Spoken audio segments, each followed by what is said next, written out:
மீனா பண்ணது தப்பு அப்படின்னு சொல்லி யாரெல்லாம் நினைக்கிறீங்களோ அவங்களான வீடியோ கலெக்ட் பண்ணிக்கோங்க.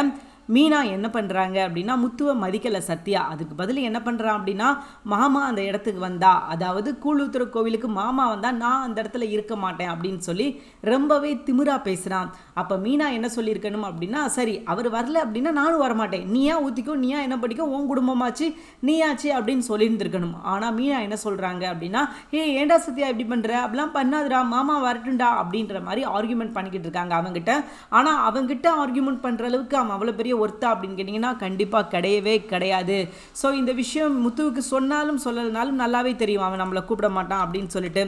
அப்போ மீனா போய் நடந்த விஷயத்த நம்ம முத்துக்கிட்ட சொல்கிறாங்க. எங்கள் தம்பிக்கு கை சரியாயிருச்சு, அது போக பார்த்தீங்கன்னா தம்பிக்கு பர்த்டே வேறு வருது, அதனால அவனுக்காக நாங்கள் கோவிலில் வேண்டி கூழ் ஊற்ற போகிறோம், நீங்கள் வாங்க அப்படின்ற மாதிரி கூப்பிடும்போது முத்து சொல்கிறாரு, அவன் என்ன கூப்பிட்டுருக்க மாட்டானே அப்படின்ற மாதிரி முத்து கேட்குறாரு. இல்லைங்க அதெல்லாம் ஒன்றும் இல்லை அப்படின்ற மாதிரி சொல்லும்போது முத்து இருந்துக்கிட்டு, உன்னை விட உன் தம்பியை பற்றி எனக்கு நல்லா தெரியுமீனா, அவன் என்ன கூப்பிட்டானா கூப்பிடலையா உண்மையை சொல்லு அப்படின்ற மாதிரி கேட்கும்போது மீனா உண்மையை சொல்லிடுறாங்க. ஆமாங்க, அவன் வந்து நீங்கள் வர வேண்டாம், நீங்கள் வந்தால் நான் கோவில் ஊற்ற வரமாட்டேன் அப்படின்ற மாதிரி அவன் சொன்னான், ஆனால் எங்கள் அம்மா வந்து உங்களை கூப்பிட்டாங்க அப்படின்ற மாதிரி சொல்லும்போது முத்து ஒரு விஷயத்த சொல்கிறாரு.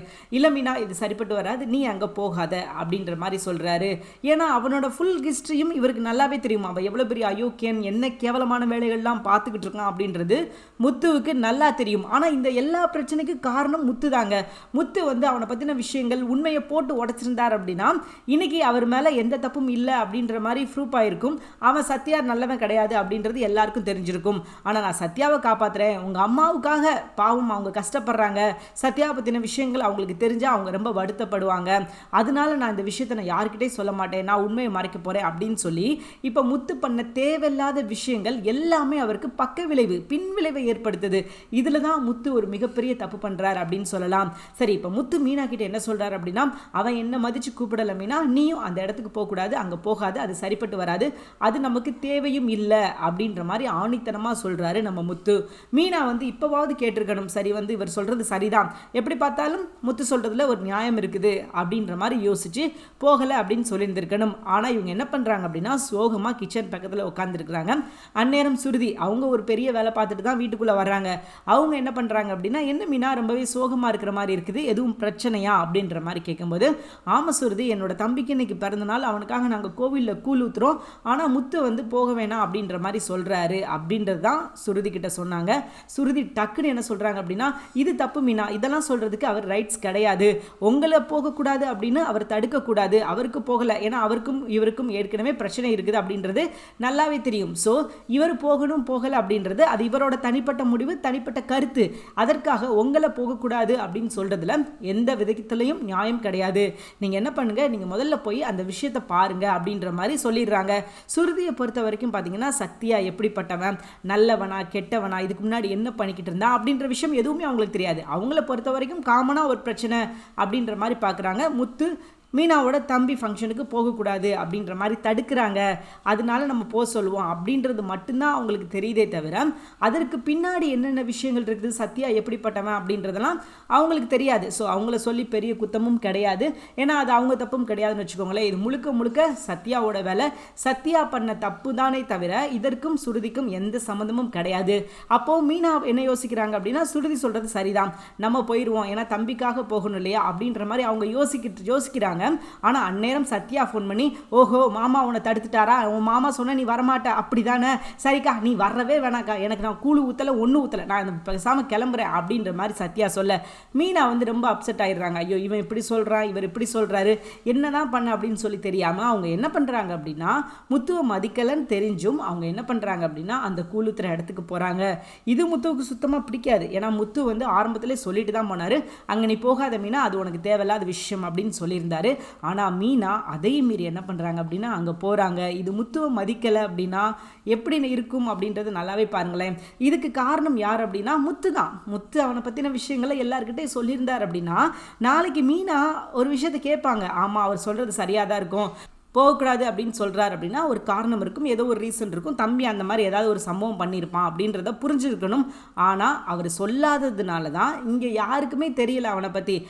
அவன் வந்து தான் ஒரு அயோக்கியன் அப்படின்றத மறந்து ஏதோ அவன் வந்து முத்துவுக்கு அட்வைஸ் பண்ணிட்டு போகிறான். நான் என்ன பண்ணணும் அப்படின்றது எனக்கு தெரியும், நீங்கள் எனக்கு சொல்லணுன்ற அவசியம் கிடையாது அப்படின்ற மாதிரி முத்துக்கிட்ட அட்வைஸ் பண்ணிட்டு போகிறான் அப்படின்னா பாருங்களேன், அப்போ முத்துவுக்கு எவ்வளோ கோபம் வரும். ஆனால் இந்த பிரச்சனைகள் எதுவுமே மீனாவுக்கு தெரியாது. முத்து சொன்னால் தானே தெரியும், நான் தம்பியை காப்பாற்றுறேன், மீனாவுக்கு வந்து நல்லது செய்கிறேன் அப்படின்னு நினச்சி அவர் செய்கிறதெல்லாம் கெட்டது. திருப்பி அது எப்படி ஒர்க் ஆகும் அப்படின்னா நாளைக்கு மீனாவுக்கும் அவருக்கும் சண்டை வர்றதுக்கு வாய்ப்புகள் அதிகமாக ஏற்படுத்தும். சரி, இப்போ நம்ம கதைக்குள்ளே வருவோம். மீனா என்ன பண்ணுறாங்க அப்படின்னா ஒரு முடிவு எடுத்துடுறாங்க. ரைட்டு, தம்பிக்காக நம்ம போயிடுவோம் அப்படின்னு சொல்லிட்டு ஃபோன் பண்ணி சத்யா நான் வரேன்டா அப்படின்ற மாதிரி சொல்லிட்டு அங்கே கிளம்பிடுறாங்க.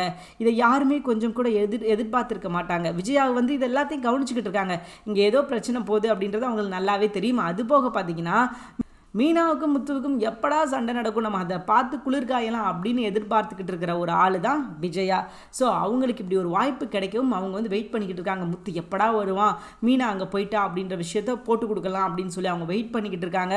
முத்துவும் அதே நேரம் வர இப்போ விஜயாவுக்கு நல்லா சந்தோஷமாக இருக்குது. முத்துவிட்ட போய் பத்து வச்சுட்டாங்க. முத்து என்ன நடச்சு தெரியுமா, உன் பொண்டாட்டி உன் பேச்சை கேட்காம போயிட்டாலே அப்படின்ற மாதிரி சொல்ல முத்து ரொம்ப டென்ஷன் ஆகிட்டார். என்னது என் பேச்சை கேட்காம அவள் எங்கே போனா அப்படின்ற மாதிரி சொல்லும்போது, நீ வந்து இந்த மாதிரி சத்யாவோட கூழ் ஊத்துற ஃபங்க்ஷனுக்கு நீ போகக்கூடாதுன்னு சொல்லியிருந்தியா, ஆனால் அதே மீறி உன் பொண்டாட்டி என்ன பண்ணா அப்படின்னா அந்த ஃபங்க்ஷனுக்கு போயிருக்கா, உன்னால் என்ன முடியுமோ அதை நீ பாரு அப்படின்ற மாதிரி சொல்லும்போது முத்துவுக்கு ரொம்ப கோபம் வருது.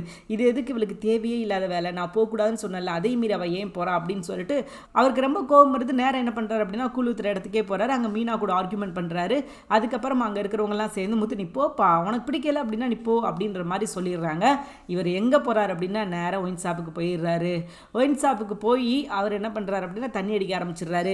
கொஞ்சமாவது மீனா யோசிச்சிருந்துருக்கலாம். ஏன்னா முத்துவை வந்து காண்டாக்கணும், முத்துவை வந்து வெறியேற்றணும், முத்துவை வந்து நீ எல்லாம் ஒரு ஆளே இல்லை அப்படின்றத நிரூபித்து காட்டணும் அப்படின்றதுக்காக தான் சத்யா அவங்க அக்காவை கூப்பிட்டதை தவிர உண்மையிலே அக்கா பாசலாம் கிடையாது. சத்யாவை பொறுத்த வரைக்கும் முத்துவோட ஈகோவை டச் பண்ணி விடணும், அதற்காக மட்டும்தான் முத்துவை கூப்பிடாம அவங்க அக்காவை மட்டும் கூப்பிட்டது. மீனாவாவது கொஞ்சம் யோசிச்சிருந்துருக்கலாம். ஆனால் மீனாவும் சுருதி பேச்சு கேட்டு எடுத்த தவறான முடிவு இப்போ எவ்வளோ தூரத்துக்கு விட்டுருக்கு அப்படின்னா நான் குடிக்க மாட்டேன் அப்படின்னு முடிவெடுத்த முத்துவை மறுபடியும் குடிக்க வச்சிருக்குது அப்படின்னு கூட சொல்லலாம். முத்துவாது கொஞ்சம் யோசிச்சிருக்கலாம், சரி என்ன பண்ணி தொலைறாங்க, இது நமக்கு தேவையில்லாத பிரச்சனை அப்படின்னு சொல்லிட்டு முத்துவாது கொஞ்சம் திங்க் பண்ணியிருந்திருக்கலாம். ஆனால் முத்துவை என்ன பண்ணுறாரு அப்படின்னா, ஏன்னா முத்து கோவக்கார கேரக்டர் அப்படின்றது நமக்கு நல்லாவே தெரியும். ஸோ அதனால அவர்கிட்ட இந்த மாதிரி விஷயங்களை நம்ம எதிர்பார்க்க முடியாது, எதிர்பார்க்கிறது கஷ்டம். அவர் எதுனாலும் தனக்கு தனக்கு அப்படின்ற விஷயம் மட்டும்தான் இருக்கணுமே தவிர இன்னொருத்தவங்களுக்கு அப்படின்னு யோசிக்கும் போது அவங்க நல்லவங்களா கெட்டவங்களா அப்படின்றத முத்து ரொம்ப பார்ப்பாரு. அப்போ முத்து வந்து இன்னொருத்தவங்க நல்லவங்களா கெட்டவங்களா ஜட்ஜ் பண்ணும்போது அதை எப்படி அக்செப்ட் பண்ணிக்கிடுவார் அப்படின்னு சொல்லி தெரியலை. சரி, இப்போ நம்ம கதைக்குள்ளே வருவோம். நம்ம முத்து வந்து நேராக ஒயின் ஷாப்புக்கு போய் சரக்கு அடிச்சுட்டு நேராக வீட்டுக்கு வர்றாரு. வீட்டுக்கு வந்து மீனா கூழெல்லாம் ஊற்றிட்டு வீட்டில் வந்து உட்காந்துருக்காங்க. நல்லா புல் போதையில் சண்டை போடுறாரு மீனா கிட்ட. யாரை கேட்டு நீ அங்கே போன அப்படின்ற மாதிரி சொல்லி ரெண்டு பேருக்கும் பரபரப்பான ஆர்கியூமெண்ட் போய்கிட்டு இருக்குது. இப்போ வரைக்கும் மீனாவுக்கும் முத்துவுக்கும் பெருசாக எந்த சண்டையும் வந்ததே கிடையாது. ஏன்னா இப்போக்குள்ளே பார்த்தீங்கன்னா ரெண்டு பேரும் ஒற்றுமையாக ரொம்ப வந்து அன்பாக பாசமாக இருந்தாங்க. இது வந்து விஜயாவோட கண்ணை ரொம்ப உறுத்திக்கிட்டே இருந்தது. என்னடா அது இவங்களுக்குள்ள சண்டை வர மாட்டேங்குதே அப்படின்னு சொல்லி அவங்களும் யோசிச்சுக்கிட்டே இருந்தாங்க. அதற்கு தீனி போடுற விதமாக தான் மீனா இன்னைக்கு பண்ண விஷயம் அமைஞ்சிருச்சு அப்படின்னு சொல்லலாம். முத்துவாது கொஞ்சம் பொறுத்து போயிருந்திருக்கலாம். இல்லை அப்படின்னா பொறுக்க முடியலையா, அவன் ஃபங்க்ஷனுக்கு போகக்கூடாது அப்படின்னு முடிவெடுத்துட்டாங்களா, உண்மையை மீனா கிட்ட சொல்லியிருக்கலாம். உன் தம்பியோட அயோக்கியத்தனம் இதுதான், உன் தம்பி ஒரு யோக்கியனே கிடையாது, நான் எதற்காக அங்கே போகக்கூடாது அப்படின்னு சொல்கிறேன் அப்படின்னா அதற்கு மிகப்பெரிய காரணம் இருக்குது மீனா அப்படின்னு சொல்லி அவனை பற்றின உண்மைகளை அப்படியே போட்டு உடச்சிருந்தார் அப்படின்னா அவர் மனுஷன். அப்போ தான் வந்து மீனாவுக்கு தெரியும் தன்னோட தம்பி ஒரு அயோக்கியம் அப்படின்னு சொல்லி. கண்டிப்பாங்க நீ இப்படி பண்ண அப்படின்னா நான் கண்டிப்பாக அவங்க கூட வரமாட்டேன், நீ சொல்கிற விஷயத்தை நான் கேட்க மாட்டேன், நான் உனக்கு அக்காவும் இல்லை, நீ எனக்கு தம்பி இல்லை அப்படின்ற ஒரு பேச்சு அவங்க எடுத்திருந்திருக்கணும். ஆனால் அவங்க என்ன பண்ணுறாங்க அப்படின்னா எதுவுமே தெரியாது அப்படின்றதுனால தான் சத்யா தம்பி திருந்திடுவான் அப்படின்னு அவங்க நினச்சிக்கிட்டு இருக்காங்க. படிக்கிற வரைக்கும் தான் சிட்டி கூட இருப்பான், படித்ததுக்கப்புறம் சிட்டியை தாண்டி போயிடுவான் அப்படின்ற மாதிரி அவங்க யோசிச்சுக்கிட்டு இருக்காங்க. ஆனால் சிட்டியால் எவ்வளோ பெரிய பிரச்சனை வரப்போகுது அப்படின்றது முத்துவுக்கு நல்லா தெரியும். இன்னைக்கு போய் ஒரு குடும்பத்தை போய் மிரட்டுறாங்க, நாளைக்கு கத்தி எடுத்து சில விஷயங்கள் பண்ணுவாங்க, ஸோ பெரிய பெரிய விஷயங்கள்லாம் நடக்கும் அப்படின்றது முத்துவுக்கு ரொம்ப நல்லாவே தெரியும். அதனால தான் நம்ம முத்து நீ அங்கே போகாத அப்படின்னு சொன்னாலும் ஏன் போகக்கூடாது அப்படின்ற விஷயத்த மீனா கிட்ட அவர் சொல்லவே மாட்டேங்கிறாரு. அதுதான் அங்கே பிரச்சனையே. மீனா கிட்ட நீ இதற்காக தான் போகக்கூடாது, உன் தம்பி இப்படியெல்லாம் திருட்டுத்தனம் பண்ணிக்கிட்டு இருக்கான், அது போக ஒரு குடும்பத்தை போய் வட்டி காசு கொடுக்கல அப்படின்னு சொல்லி மிரட்டிக்கிட்டு இருக்கான், நாளைக்கு போலீஸ் கேஸ் அப்படின்னு சொல்லி வந்தால் அது உங்கள் குடும்பத்துக்கு தான் அவமானம், அசிங்கம், நீ முதல்ல இப்போவே வந்து நீ உன் தம்பியை கட்டுப்படுத்திருக்கணும் மீனா, இல்லை கட்டுப்படுத்த தவறிட்டோம் அப்படின்னா நம்மளால் எதுவுமே பண்ண முடியாது அப்படின்ற விஷயத்த நம்ம முத்து போய் மீனா கிட்ட சொல்லியிருந்திருக்கணும். ஆனால் தம்பியை காப்பாற்றுறேன் அப்படின்னு சொல்லி அந்த விஷயங்கள் எல்லாத்தையும் மறைச்சிட்டு இப்போ வந்து மீனா இப்படி வந்து போயிட்டாங்க அப்படின்றதுல எந்த விதத்திலுமே நியாயம் கிடையாது. இப்போ நடக்கிற தப்புக்கு முக்காவாசி முடிவுகள் முத்து எடுத்தது மட்டும்தான் காரணம். அன்னைக்கே முத்து போய் இங்கே பாருங்க உங்கள் மகன் என்ன வேலை பார்த்துருக்கான் அப்படின்னு சொல்லிட்டு சத்யாவோட அம்மா கிட்ட காமிச்சிருந்தாங்க அப்படின்னா இப்போ அவனால் எதுவுமே பேச முடியாது. அவங்களுக்கு எல்லாமே தெரிஞ்சிருக்கும், நீ சிட்டி கூட போகக்கூடாது, நீ சிட்டி கூட சேரக்கூடாது அப்படின்னு சொல்லி அவங்க அடித்து சொல்லியிருந்திருப்பாங்க. ஆனால் அதை எல்லாத்தையும் தடுத்துட்டு அவன் கெட்டு போகிறதுக்கு முதல் வழி கொடுக்கறது யார் அப்படின்னு பார்த்தீங்கன்னா முத்து தான். முத்துவால் மட்டும்தான் அவன் கெட்டு போகிறானே தவிர அவன் குடும்பத்துக்கும் மீனாவுக்கும் எந்த சம்பந்தமும் கிடையாது. மீனா வந்து அவங்க பாவம், அவங்களால என்ன பண்ண முடியும், அவன் என்ன பண்ணுறான் ஏது பண்ணுறான் அப்படின்னு சொல்லி இவங்க வீட்டுக்குள்ளே இருக்கிறவங்க இவங்களுக்கு தெரியாது. ஆனால் அவனுக்கு நல்லா தெரியுமே முத்துவுக்கு.